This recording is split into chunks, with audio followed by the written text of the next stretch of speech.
The first time I saw the human child, I thought she was already dead.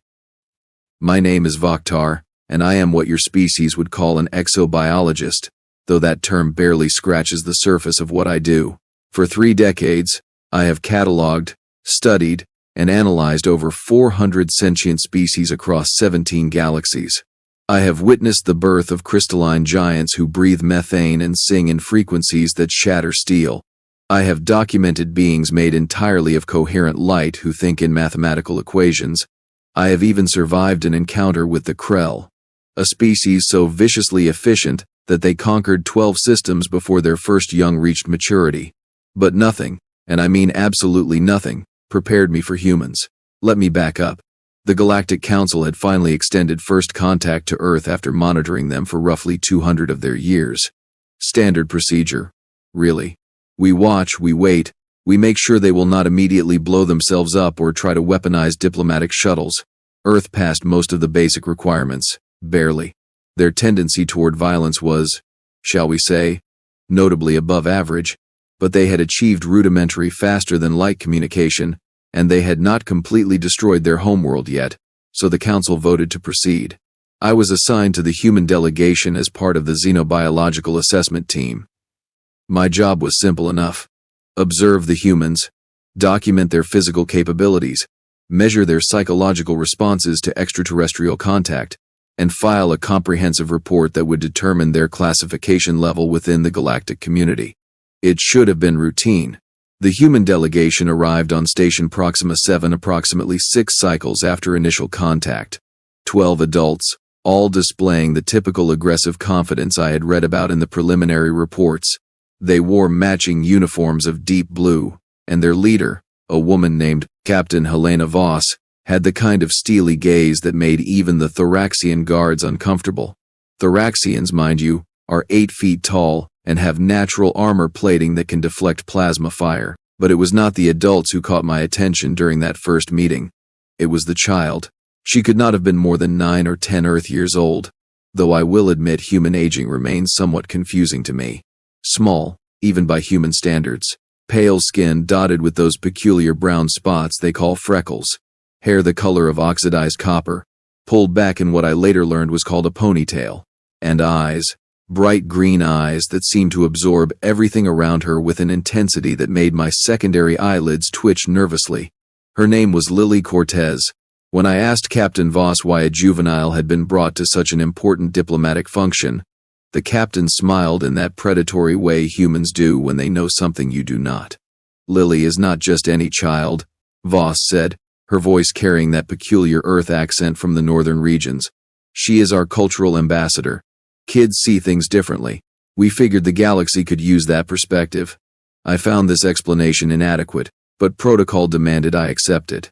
The problem started on day 3.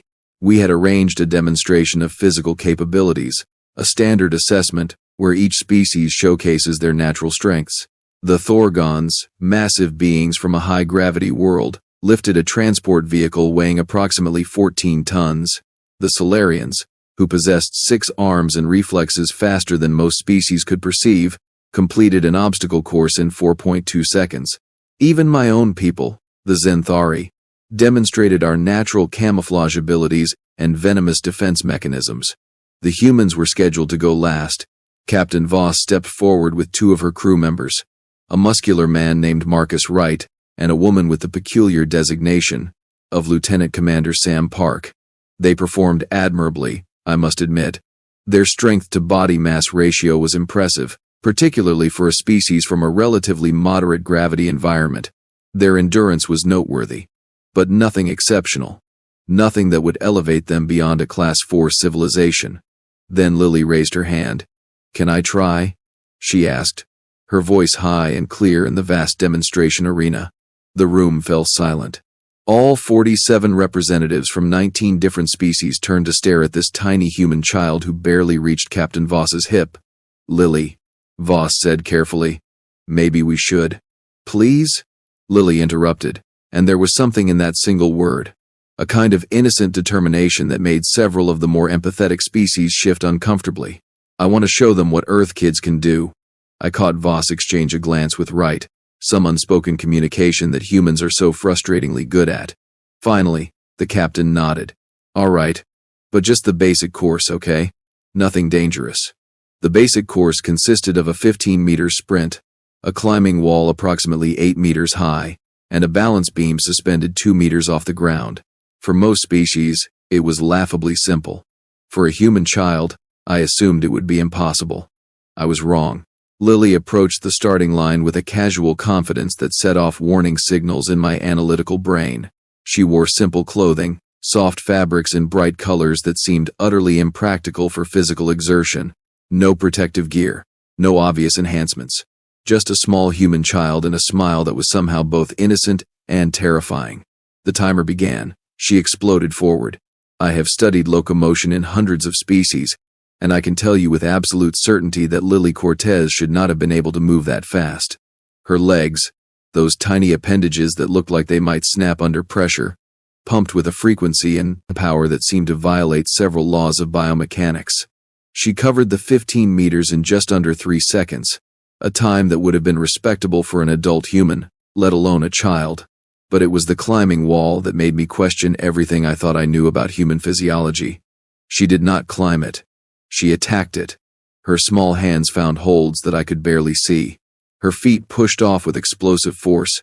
She moved vertically with the same terrifying speed she had displayed horizontally, and when she reached the top, she did not stop. She simply grabbed the edge, swung her entire body over with a gymnastic flourish that made the Acrylian observers gasp in their chittering language, and landed on the balance beam below. And here is where things got truly strange. The beam was only 10 centimeters wide. Most species would have carefully inched across, maintaining precise balance through conscious effort.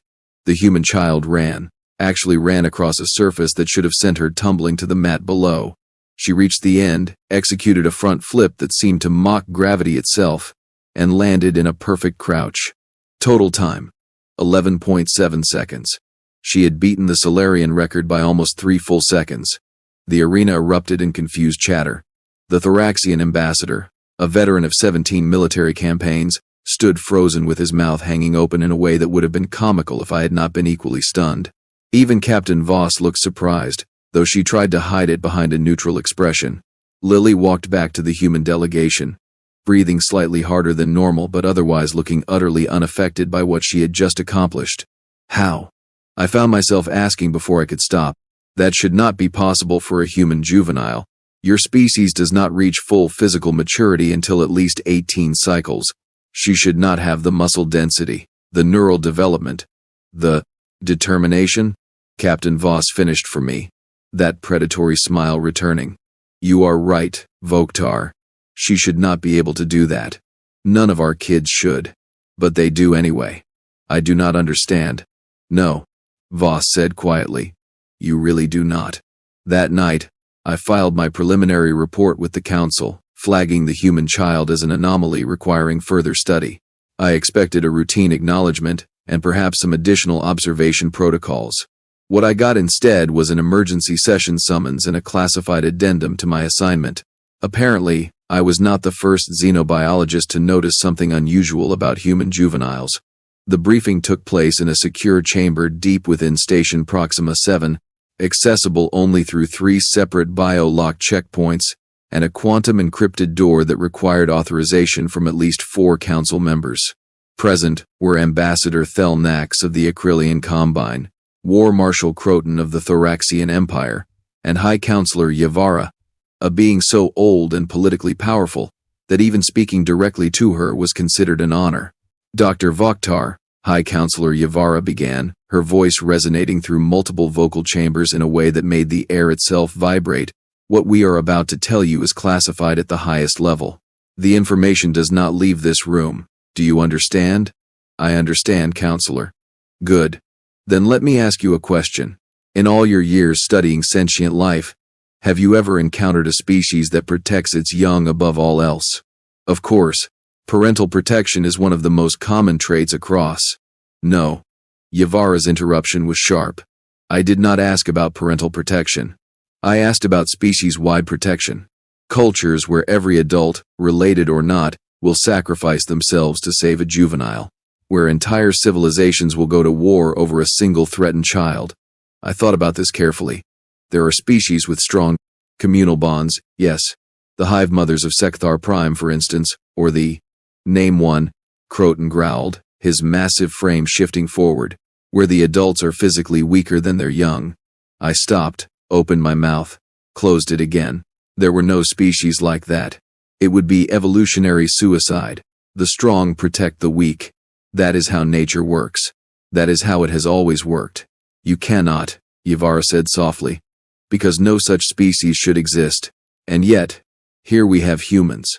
Ambassador Thelnax activated a holographic display, and I watched footage I recognized from Earth's own surveillance systems. Dozens of clips, hundreds maybe, showing human children performing impossible feats. A 6-year-old lifting debris off a trapped adult during what humans called an earthquake. A 12-year-old fighting off an adult male attacker to protect a younger sibling. An 8-year-old swimming through turbulent water to save 3 adults from drowning. These are not isolated incidents, Thelnax explained, his multiple eyes focusing on different parts of the display simultaneously. This is a pattern. Human juveniles, particularly those between ages 5 and 15, display physical and mental capabilities that frequently exceed their adult counterparts in crisis situations. That is impossible, I said, though my conviction was wavering. Juveniles lack the neural development, the hormonal regulation, the fear response, Croton finished. Yes, exactly. Human adults experience what they call adrenaline, a hormone that enhances physical capability in dangerous situations. But their children? Their children seem to bypass the fear entirely and go straight to action. We have watched a 10-year-old human child chase off an adult bear, an apex predator on their world, using nothing but aggressive yelling and thrown rocks. The bear fled. Show him the honey badger, Yavara said quietly. Thelnax switched the display to what appeared to be an educational video from Earth.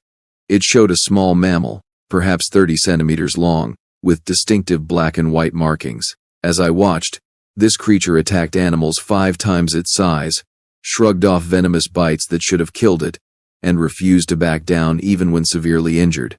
This is called a honey badger, Yavara explained. On Earth, it has a reputation for being functionally fearless and impossibly determined. It will take on lions, hyenas, even adult humans if threatened. Size means nothing to it. Pain means nothing to it. It simply does not give up, ever. She paused, letting the video play out as the honey badger drove off 3 jackals despite being a fraction of their size. When we first studied human children, Yavara continued, this was the comparison that kept coming up in our behavioral analysis.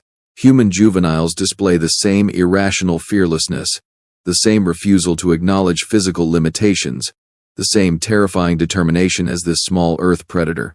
They are, for lack of a better term, honey badgers in human form. I watched Lily's performance again on another display, seeing it now through this new lens. The way she moved was not just fast or skilled. It was utterly without hesitation. No fear. No doubt. Just pure, focused intent. We need you to study her, Croton said bluntly. Figure out what makes human children tick before we make any decisions about Earth's classification. Because I will tell you right now, Vaktar, if human adults are class 4 but their children are something else entirely, we need to know what we are dealing with. I returned to my quarters that night with more questions than answers, but one thing had become absolutely clear. The galaxy thought it was meeting humanity. What it had actually met was something far more dangerous. It had met humanity's future, and that future was wrapped in a small package named Lily Cortez, who smiled like an innocent child but moved like a weapon that had not yet realized what it was capable of becoming. The real assessment was about to begin, and I had a terrible feeling that everything we thought we knew about dangerous species was about to be completely rewritten. Retry Claude can make mistakes. Please double-check responses. The incident that changed everything happened on Day 7. Station Proxima 7 is, or perhaps was, considered one of the safest diplomatic facilities in known space. 16 different security systems, quantum locked doors every 50 meters, automated defense grids that could target and neutralize threats in microseconds. The Thoraxian Empire designed it specifically to withstand everything from coordinated military assaults to spontaneous singularity events. Nobody planned for Lily Cortez and gravity failure. It started during a routine cultural exchange in the main atrium, a massive dome-shaped space where different species could mingle and share information about their homeworlds. I was observing Lily interact with a group of Valorian children, beings who resembled your Earth dolphins but with 6 manipulator tentacles and the ability to breathe both water and oxygen-rich atmospheres. The Valorian young were twice Lily's size and had been showing off their natural sonar abilities, making clicking sounds that created visible pressure waves in the air. Lily seemed fascinated, asking questions with that endless curiosity human juveniles possess. She wanted to know how their biology worked, whether they could echolocate in space, if they ever got confused by too many sounds at once. It was peaceful, educational, exactly the kind of interaction the Council hoped would build bridges between species. Then the lights went red. Emergency klaxons started screaming through the station's audio system, a sound specifically designed to be unpleasant to all known auditory organs. Automated voices began announcing in 43 languages simultaneously. Critical system failure. Gravity generators offline. Atmosphere containment compromised in sectors 12 through 19. All personnel evacuate to designated safe zones immediately. The floor beneath us stopped being the floor. I have experienced zero gravity before, of course. Any xenobiologist working in space adapts to it quickly. But this was not the controlled, gentle transition you get in a properly functioning vessel. This was sudden, violent, and accompanied by the very real knowledge that multiple critical systems had just failed at once, which should have been impossible. Around me, chaos erupted. The Valorian children panicked, their tentacles flailing as they tried to orient themselves. Several Acrylian diplomats began spinning uncontrollably, their multiple legs useless without ground to push against. I managed to grab a support strut and hold position, my training kicking in despite the spike of fear chemicals flooding my system. But Lily did not panic. She pushed off the ground, or what had been the ground seconds ago, and moved through the air with a precision that should not have been possible for someone experiencing zero gravity for the first time. Her small body twisted, rotated, and she caught one of the Valorian children who was spiraling toward a sharp bulkhead edge. "I got you," she said, her voice calm despite the screaming alarms. "Just hold still, okay? Panic makes it worse." The Valorian child wrapped 2 tentacles around her waist, and Lily used the momentum to push toward a wall handhold. She grabbed it with one hand, still holding the alien child with her other arm, and locked herself in place.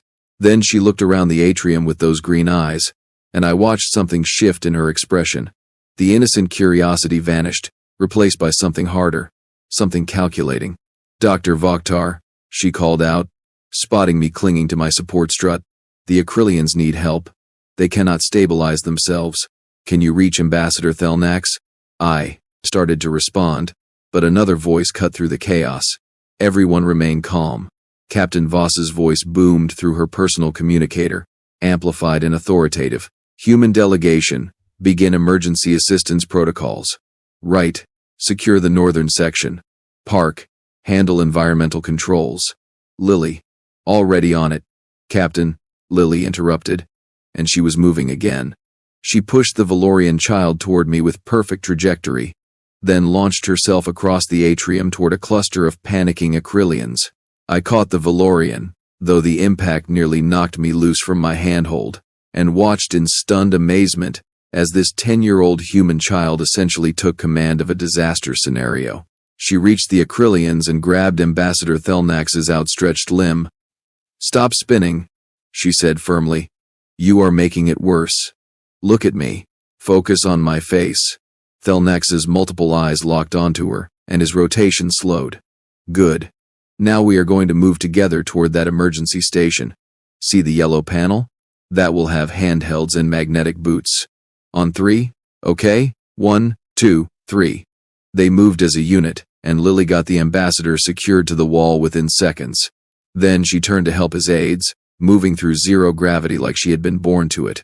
That was when the real problem made itself known. A secondary explosion rocked the station. Somewhere deep in the engineering section, the entire atrium shuddered, and a massive section of the observation dome, the transparent aluminum composite that let us see the stars outside, cracked with a sound like thunder. Atmosphere began venting. The shrieking wind of escaping oxygen was deafening. Anything not secured started getting pulled toward the breach. Small objects first, then larger ones. I felt my grip on the support strut weakening as the suction grew stronger. And through the chaos, through the screaming wind and the panicking aliens and the blaring alarms, I heard Lily Cortez laugh. Not a scared laugh, not a nervous giggle. A genuine, delighted laugh like she had just been told an excellent joke. "Now this is interesting," she shouted over the noise, and I saw her study the cracking dome with the same intensity she had used examining the Valorian sonar abilities. "Lily, get to the safe zone." Captain Voss's voice crackled through the communicators. "That is an order." "Negative, Captain. The breach is spreading too fast. At least 15 people will not make it to the doors in time. Then you better be one of the 15 who does." "Sorry, Captain. Not how we do things." She let go of her handhold. The suction grabbed her immediately, pulling her toward the widening crack at terrifying speed. But instead of fighting it, she used it. She angled her body, grabbed a piece of debris flying past, and used it to change trajectory. She bounced off a wall support, caught another handhold for just a second to redirect again, and positioned herself directly in front of a Thoraxian guard who was losing his grip on a failing magnetic lock. The guard, a warrior who had survived actual combat in 3 different wars, stared at this tiny human child with absolute confusion. "When I say jump, you jump toward the door. Understand?" He nodded, too shocked to argue. Lily grabbed his armored chest plate, planted her feet against the wall, and somehow, impossibly, pushed both of them away from the breach. The guard outweighed her by at least 200 kilograms, but she moved him anyway through sheer determination and leverage that defied my understanding of physics. They tumbled through the air together, and other humans caught them before they hit the far wall. The guard scrambled through the emergency door to safety, but Lily did not follow. She turned back toward the breach, where 3 more beings were still struggling. A Solarian scientist, an Acrylian clerk, and worst of all, one of the Valorian children who had frozen in terror. "Lily, no!" Marcus Wright shouted, reaching for her. She slipped past his grasp with that impossible agility and launched herself back into the maelstrom. The dome was splitting wider now. Atmosphere roared out with enough force to rip unsecured equipment from its moorings. Emergency containment fields were trying to activate but failing, overwhelmed by the size of the breach. I watched Lily catch the Solarian first, using the scientist's own momentum to slingshot both of them toward Lieutenant Park, who grabbed the Solarian and hauled him to safety. Then Lily twisted in midair, caught the Acrylian clerk's flailing limb, and repeated the maneuver. But the Valorian child was being pulled directly into the crack. The suction was too strong, the distance too far. Even I could calculate that there was no possible way to reach him in time. Lily apparently did not believe in impossible. She pulled something from her pocket. It looked like a toy, one of those small earth items children carry for entertainment, but she threw it with perfect precision through the zero-gravity chaos. The object hit a support beam, rebounded at an angle, and struck the Valorian child with just enough force to alter his trajectory by maybe 15 degrees. Those 15 degrees sent him spinning toward a cargo net that had deployed from the emergency systems. He caught it, held on. But now Lily had nothing to redirect herself. She was heading straight for the breach, moving too fast to stop, with nothing to grab and no one close enough to help. She was going to die. And the look on her face was pure, focused determination without even a trace of fear. Time seemed to stretch. I saw Captain Voss screaming something. Saw Marcus Wright dive forward, arm extended but meters too far away. Saw the other humans moving, all of them trying desperately to save this child who had just saved everyone else. None of them would reach her. Then War Marshal Croton did something I have never seen a Thoraxian do. He removed his helmet in a depressurizing environment, exposing himself to potential death, and threw it with every ounce of his considerable strength. The helmet struck Lily in the chest, not hard enough to injure her, but hard enough to reverse her momentum. She tumbled backward, away from the breach, gasping from the impact.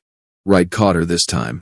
The emergency containment fields finally activated, sealing the breach with a brilliant blue energy barrier. The wind stopped. The screaming alarms changed tone. The immediate crisis was over. Lily hung in Wright's arms, breathing hard, and looked back at the sealed breach with obvious disappointment. "I almost had it," she said quietly. You almost died. Wright replied, his voice shaking. Same thing sometimes. I spent the next 6 hours in emergency debriefings, medical checks, and status reports. 16 minor injuries, all already treated. 0 fatalities. The station was damaged but stable, and engineers were working to restore full functionality. The cause of the failure was determined quickly. Sabotage. Someone had planted explosives in the engineering section, timed to detonate during the cultural exchange when maximum casualties would occur. Someone wanted the first contact to fail violently, but that was not what occupied my thoughts as I sat in the observation lounge later that night, watching repair crews work on the damaged dome. I kept replaying what I had witnessed, not just Lily's actions, but the pattern they revealed. Captain Voss found me there, 2 cups of that bitter earth beverage they call coffee, in her hands. She offered me one, and I accepted despite knowing my biology would process it strangely. You are trying to figure out what makes us tick, she said, sitting beside me. Not a question. I am trying to understand why your species produces children who treat death like an inconvenient puzzle to solve. Voss smiled, but it was sad this time.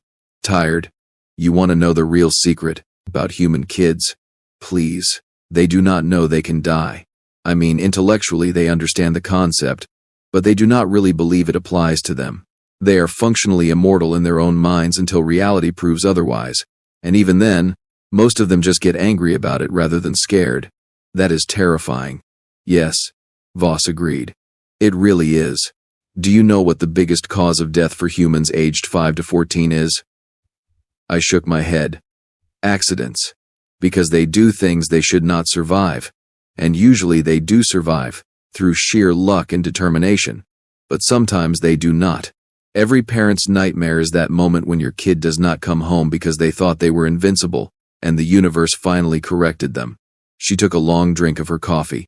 But here is what you need to understand, Vokhtar. That same fearlessness, that same refusal to accept limitations, that is what drives our entire species forward. Every explorer who crossed an ocean, every scientist who tested their hypothesis on themselves, every person who stood up to injustice when the smart move was to stay quiet, they are all just kids who never lost that honey badger energy. So Lily is not exceptional for your species. Oh, she absolutely is exceptional. But not because she is different. Because she is more purely herself than most humans manage to stay. Most of us learn fear eventually, learn caution, learn to calculate risks and make safe choices. Lily? Voss laughed softly. Lily looks at impossible situations and gets excited about solving them. She is what we all start as, before the world teaches us not to be. We sat in silence for a while, watching the stars. The Council is afraid of you, I said finally. They are afraid of what humanity represents. Adults who can be reasoned with, negotiated with, controlled through standard diplomatic channels, but children who do not accept that some things cannot be done. That terrifies. Yeah, Voss said. It should. Because we're going to raise generations of kids who grow up knowing there are aliens out there. Knowing the galaxy is bigger than Earth. And do you think that is going to make them less fearless? Less determined to explore and test boundaries? No, I admitted. It will make them worse. From your perspective, probably. From ours? She grinned. From ours, it means the galaxy better get ready, because humanity's children are coming, and they do not care that the universe thinks some things are impossible. They will try anyway. And honestly, based on what I have seen, they will probably succeed. My final report to the Council was filed 3 days later, after the humans had departed and Station Proxima 7 had been fully repaired. I included detailed behavioral analysis, physiological measurements, psychological profiles, and recommendation for classification. The Council reviewed it in emergency session. High Counselor Yavara contacted me personally afterward, her voice resonating through my quarters communication system. Dr. Vokhtar, your report is concerning. You recommend we classify humanity as a Class 2 civilization, potentially Class 1 within 3 generations. That would put them on par with the Thraxian Empire and the Acrylian Combine. Based on what evidence? Based on observed behavior of their juveniles, Counselor. Specifically, the fact that human children display capabilities and determination levels that suggests the species is still actively evolving toward greater efficacy. They are not a finished product. They are a work in progress, and the direction of that progress is toward increased adaptability, fearlessness, and problem-solving under extreme conditions. Because of one child's actions during an emergency? No, counselor. Because every human I observed treated that child's actions as impressive but not impossible. They were surprised by the execution but not the attempt. That suggests similar behaviors are common enough to be expected. A species where such traits are standard, not exceptional, represents a fundamental shift in what we consider possible. Silence on the other end. Then, you are saying they are all honey badgers. I am saying, counselor, that honey badgers do not care what the universe thinks is impossible. They try anyway. And humans? Humans are honey badgers who learn to build spaceships. What happens when they truly reach the stars is not something I can predict, but I can guarantee it will be extraordinary. Another pause. Your recommendation is approved.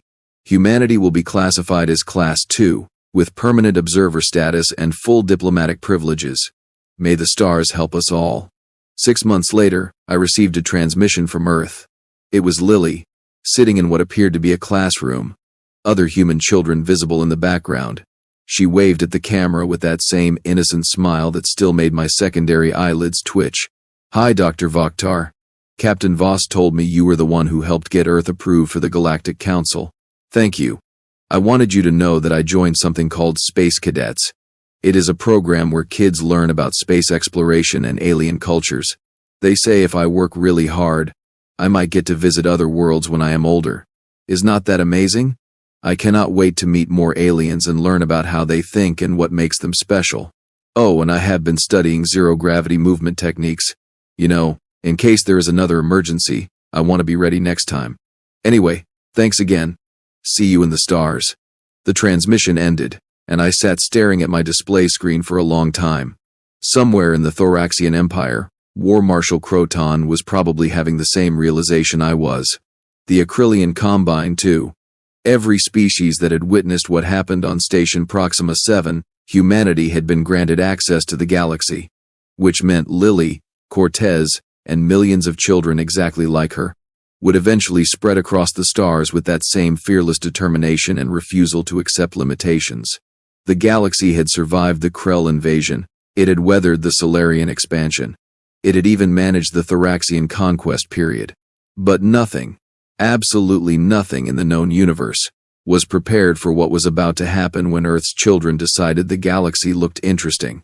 And as I filed that final transmission in my records, I found myself thinking that maybe, just maybe, that was exactly what the galaxy needed. A species of honey badgers who looked at the impossible and said, "Challenge accepted."